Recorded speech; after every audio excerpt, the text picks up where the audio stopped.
from COVID forcing us less fortunate few into a box the size of a shoe, 11 toes deep.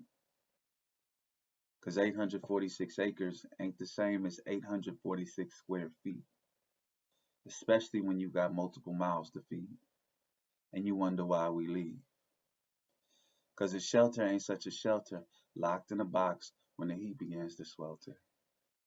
I begin to wonder why we don't have pool sides where we reside, especially as seeing as how it's too hot to stay inside.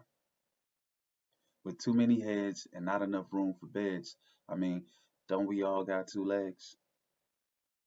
You have to wonder what's going on outside, especially when you got a car to drive or at least a friend to give you a ride.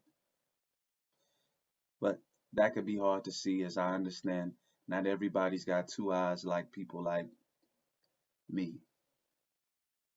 I mean, we can do light in the middle of the night, but for some strange reason, the time never seems to be right.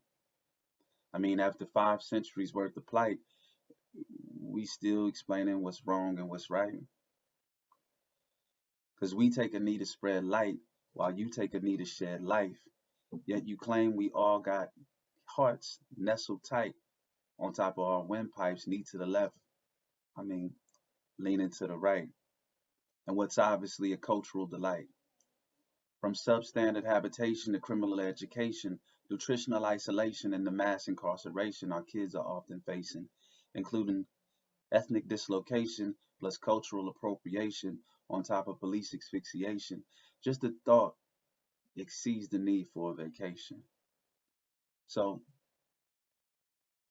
if I had to respond to parenting for so long in such a space and raising kids in such a place, I would be somewhat forced to ask, how would you feel as a black head on a white face?